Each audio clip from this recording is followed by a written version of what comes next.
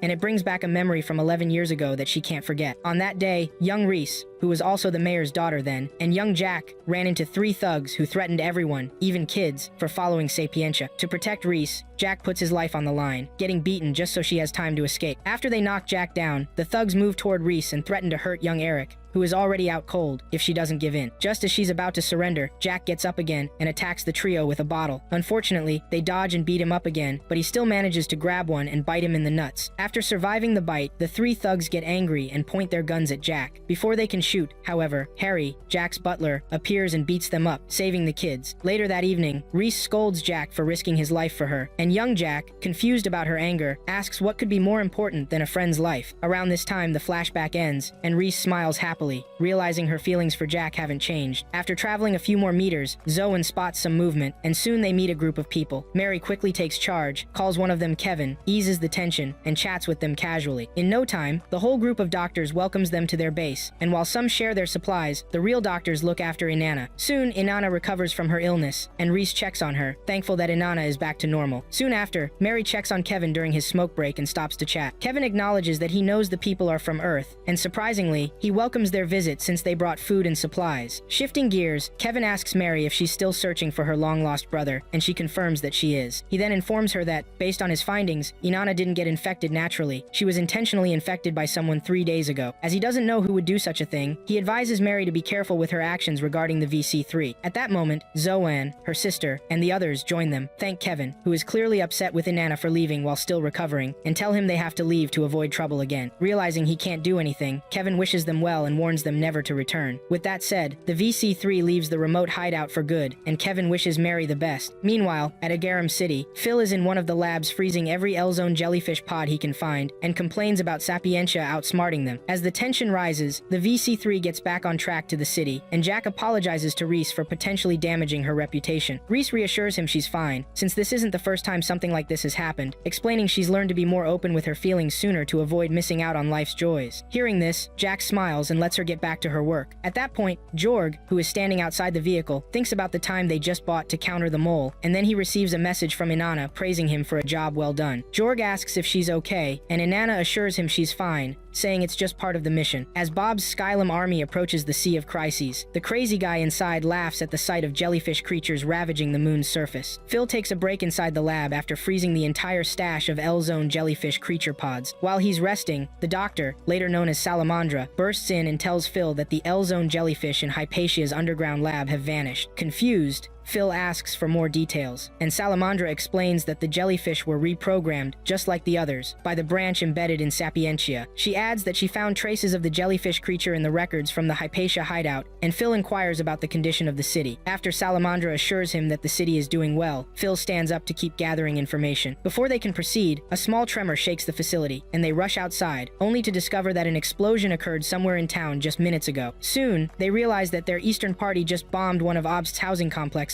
and Phil urges Salamandra to shut down their hideout and lay low to avoid the chaos. At that moment, Phil and Salamandra weren't aware that they were being watched by spies from the Joint Army, so they moved around freely. Back at the Joint Army base a few miles away, Clemenza informs General Pitter during a meeting that they've finally pinpointed Bob Skylum's location. He requests permission to send his hound squad to capture Bob at any cost. Realizing how wasteful that might be, Pitter suggests they send a smaller team, known as VC3, to subdue and bring in Bob. Clemenza protests this plan, arguing that the squad leader, Reese, is not only incompetent but also 36 hours behind schedule. He warns Pitter that he can only give Reese a grace period of 24 hours to arrive and complete the task. If she doesn't show up with her squad by then, he'll dispatch his hound unit into Agarum City to take down Bob Skylum, even if it means harming a few civilians. With no counter-arguments, Pitter concedes to Clemenza's demands and ends the meeting. Shortly after, Pitter meets with one of Bob Skylum's commanders to discuss Seed 1 and whether Sapientia may be behind its disappearance, while Pitter struggles to come up with his next move. 24 hours later, the VC3 team finally arrives near Agarum. As they speed along the highway, nearing their destination, Inanna apologizes once more for wasting their time, and explains that she's tried reaching out to their contacts in Agarum for some time, but with no luck. While the radio silence might be a sign they're being cautious, Reese suspects Clemenza is making things difficult since they're late. In any case, Mary speaks up and asks the team what their plans are after they take down the notorious Bob Skylum. With no replies, she realizes she's overstepped and quickly apologizes for being a jerk. Meanwhile, Jack ignores her and thinks about his friend Phil one last time. When they finally see the beautiful city on the horizon, Jack stands up again, gazing at it. About an hour later, they reach the entrance gate, but are denied entry by Clemenza's guards, who claim that the Hounds are on the loose, searching for Phil and the other rebels. It turns out, Hound is a hardline anti-terror unit formed in the east, and their deployment indicates they have the green light to kill. Realizing the gravity of the situation, Reese and the others hold back to avoid causing any more trouble. A few minutes later, unable to stand any more senseless killings and destruction, Jack curses the consequences and prepares to push past the guards. Just before he leaves, Reese steps in front of him, urging him to allow the Hounds to do their job. But Jack, after stating that he can't let them kill the contact since he still needs answers, apologizes, shoves Reese aside, runs, and jumps over the guards, who immediately call for backup. Moments before chaos breaks out, Salamandra is in the Agarum hideout chatting with Phil and another wild commander about the L-Zone creatures they froze earlier. Now that they have some time, Phil asks about Seed 1, and after hearing the crazy commander laugh about how nobody knows where it is, Salamandra vows to revise the plan. The guys urge her to stay safe and hang up. Just after the call ends, Salamandra takes a sip of her coffee and calls out Jack for barging in uninvited. Although surprised to see Salamandra in Phil's secret spot, Jack keeps his cool and tells her to surrender peacefully so that no townsfolk get hurt. Salamandra appreciates his kindness but insists he let her go. At this point, Jack starts to lose his cool, and Salamandra turns to get a good look at his face. When she recognizes him as Jacob, Phil's friend, she lightens up and chats about their leader, Phil, for a bit. Hearing her talk about Phil, like that hits Jack hard with a wave of unwanted memories, as he slowly comes to terms with the fact that Phil is actually Bob Skylum, the leader of the rebel group. After making sure Jack didn't report Phil to the joint army, Salamandra wonders what to do with him, and even gets dangerously close to his engraved gun. By now, Jack knows the Hound soldiers are surrounding the apartment, so he begs Salamandra to think about surrendering so she can get out alive. But as soon as Salamandra tells him to defeat her first, the soldiers outside the window toss in 2 grenades, and both of them take care of the grenades to avoid a blast. Shortly after, the Hounds start banging on the door trying to get in. Unable to let them in, Salamandra reinforces the steel door and prepares to fight the Hounds, lowering herself down to the apartment. During the fight, she takes a shot and Jack jumps in to knock out the soldier. Then, after watching her kick down 2 soldiers, tells her he doesn't want anyone to die. Around this time, Salamandra slams him to the ground and tells him that they're fighting a war to end all the killings, adding how happy she'd be if he followed her to meet Phil. When they decide on their next move, another soldier shows up, prompting Salamandra to throw Jack at the guy before smashing the apartment door down with her bare feet and taking out all the soldiers outside. Before long, she takes out a few Hounds, makes her way down the stairs, and runs for it. The Hounds, recognizing her, shift their focus to her and the male soldier protecting her. As the fight intensifies, Salamandra kicks down more soldiers to carve out a clearer escape route. Meanwhile, Mary finds Duan making some soup back at their spot in Agarum City and tries to ask him what he's cooking. Without saying a word, Duan hands her a bowl of soup, and Mary instantly falls in love with it once she tastes it. As they sit and eat, Duan encourages her to try to understand Reese and the others, explaining that most of them don't know how to deal with people on the moon and such. Agreeing with him, Mary asks why he's hanging out with them, and just after Duan mentions he's usually alone and isn't affected by love or hate, he gives her a creepy smile that silences her. After finishing the meal, Mary gets up, ready to go after Jack, but Zoan appears and advises against it, knowing things might get complicated. Although disappointed, Mary grabs some candy and moves on with her day. Before she gets too far, 2 joint army soldiers stop her and politely ask her out on a date. Moments later, the captain of the unit arrives, shoos the guys away, and recognizes Mary as a moon civilian, asking for her ID. Before anything else can happen, Zoan rushes in to inform the army that Mary is a guide hired by Major Reese herself. As expected, the army captain is a jerk, and since he wasn't informed, orders his men to detain her. Just then, Duan shows up and blocks their way, but the captain, unfazed, tells his men to check Duan's ID and detain both him and Mary. Things escalate quickly as the men roughly handle Mary until she loses it and releases an energy blast so powerful that it knocks out the captain and his weak crew right away. Luckily, the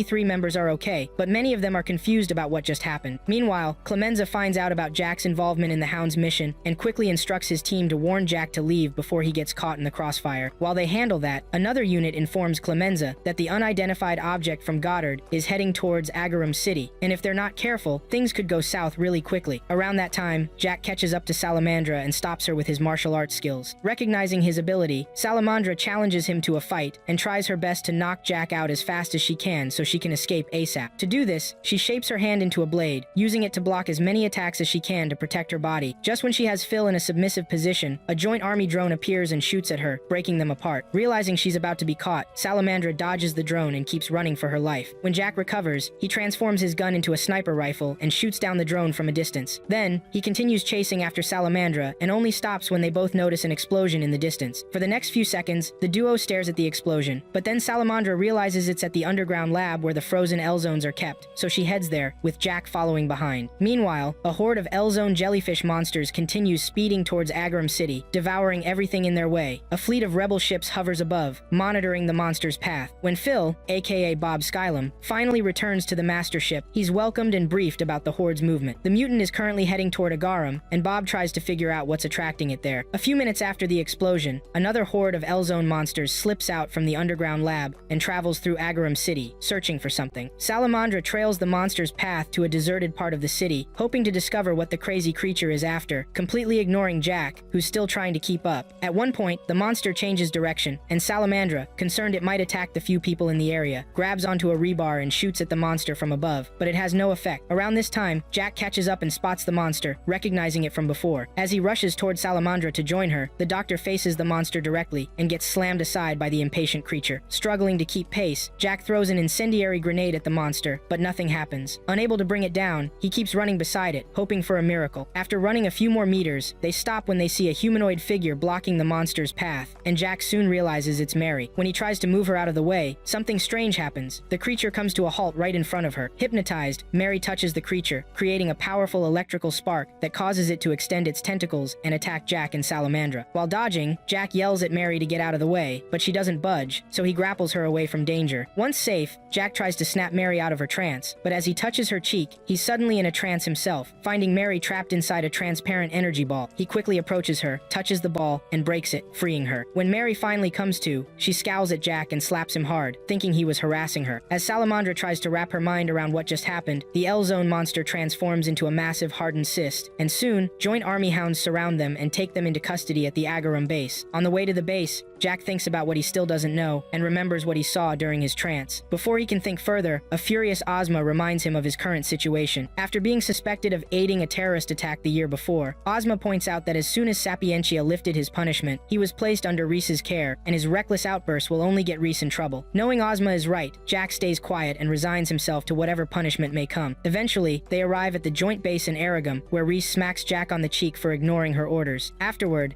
Jack asks about Mary, who's currently napping in a room, and then inquires if Salamandra is around and doing okay. Reese replies that Salamandra is imprisoned deep underground. Right after that, Reese reminds Jack of what he said when he disobeyed her and accuses him of stepping out of line, all in the name of protecting someone. Knowing Jack well, Reese senses he's hiding something and tells him to spill the beans since they're already on the subject. At this moment, Jack remembers his first reunion with the adult Phil, and instead requests to meet Salamandra one more time to talk to her. Upon hearing this, Reese asks if he understands his situation, and Jack mutters some more foolish words that only make her angrier. After delivering a few more sharp slaps, Reese storms out, leaving him behind. Not long after, she joins Clemenza and his crew in the underground lab where Mary is being examined. She gets scolded for being late, but is then thanked by the lanky man himself for bringing something of greater value with her. Meanwhile, Jack is put in the same room as Zoan and Duan, who help treat his slap wounds. During their conversation, Zoan tells Jack that he owes his life to Reese, because if it weren't for her, he would have been deported the moment he ignored the orders. That shows how much power Reese has for him to escape such a consequence. With that said, Zoan manages to hack into Mary's lab room to get a live feed of her examination, which he quickly shares with the other two. Back in the lab, the researchers find a massive energy surge in Mary's body that matches what they've measured in the L-Zone monsters. Although they don't know the reason behind it, the lead researcher informs Clemenza that the mutant strain has fully merged with Mary at this point, indicating she must be the core, or better yet, the queen bee of the L-Zone hive, making her a very dangerous individual. Hearing this, Jack recalls the incident when Unk and Rin died and figures that's probably when the energy surge entered her, just then, Clemenza receives a call about General Pitter heading toward the Agarum base, and while surprised by the news, he still prepares to meet him. As the general heads toward the Agarum base, the swarm of L-Zone monsters rapidly approaches the city. At one point, Bob Skylum's fleet drops a bunch of bombs on the horde, hoping to wipe them out. Unfortunately, it doesn't work. The monsters just split up and continue moving together like one mass of goo. By this time, rebel leader Bob Skylum finally realizes why the monster is called a seed, just like them, as they pull back from the fight to figure out other issues. Soon after, Windy and Harbinger arrive on the flying ship in a small aircraft. After welcoming Windy aboard, Bob asks her to update him on her mission at Goddard. So far, Windy reports that the base has encountered the L-Zone, which disappeared from Hypatia, calling it a new seed encounter. When they discuss a specific individual being the core of the L-Zone monster, Bob asks who it is, and Windy shows him a photo of Mary, the core of the L-Zone monsters. Immediately after their meeting, Phil finds a private spot on the ship and crashes out, as he had tried to keep Mary out of everything at first. Back at the Aragum base, the researchers grow concerned about the L-Zone monster approaching the city, fearing they should evacuate instead of just waiting like sitting ducks. Meanwhile, Clemenza, Reese, and some guards stand at the base entrance to welcome Pitter on such short notice. After checking on everyone, Pitter requests to see the captured rebel commander before other HQs take action, and Clemenza takes him to the underground prison. Around this time, Ozma scans the area around the base, and soon realizes how close the monsters are. While he continues the scan, a random worker finds a strange device on Pitter's ship, and asks colleagues what to do about it. Reese, meanwhile, heads towards Sapientia AI in a dark room, staring at it. In the meantime, Inanna expresses concern to Jorg about Mary and the monster horde approaching them. When she asks if Sapientia anticipated this, Jorg replies he doesn't know, noting that their mission to delay the monsters and find the mole didn't go well either. After muttering a bit more about recent events, Jorg starts questioning Sapientia's intentions and even chuckles, admitting he never thought he'd feel like this on the moon. He confesses he understands how Eric felt before he died, and Inanna, sensing his thoughts, urges him not to think like that. At the same time, Jack spots Reese entering Mary's room, while General Pitter and Clemenza's men approach Salamandra's cell deep underground. Inside Mary's room, Reese stops in front of her, questioning her reality and asking Mary's unconscious body why she feels like a terrible person for doubting her. Jack listens in and feels sorry for Reese, his longtime buddy. Meanwhile, General Pitter gets very close to Salamandra's cell and gestures for her to come over. When she finally responds, Pitter recognizes her as the famous rebel commander Amir El Salamandra and compliments her beauty, making her wonder if he really means it. With no answer from him, General Pitter silently reveals himself as the Mole, hacking into the electricity distribution system around the base and causing a blackout everywhere, using the EMP device that the random worker had missed earlier. Suddenly, Zoan disconnects from the system, throwing the entire army base into chaos. With gravity control down, Jorg and Inanna split up to check on everyone, including Mary and Reese. Right after causing the blackout, Pitter tells Salamandra to stop searching for Seed 1 because they need to capture the girl, Mary, first. Hearing this, Salamandra activates her super strength, breaks out of prison right in front of Clemenza and his men, and takes down all the soldiers shooting at her, including the lanky old man. Meanwhile, Ozma, who's on his way back to the base, notices the blackout and radio silence, wondering what might have happened. Soon, he spots a huge battleship with cloaking technology flying toward the base and gears up for battle. When the ship passes overhead, Ozma jumps as high as he can and throws a grenade at the hull, damaging the engine and making the ship crash. After the crash, Ozma turns back to see several more battleships closing in for an invasion. With no time to waste, the ships begin firing thousands of rounds at the base, destroying everything in sight,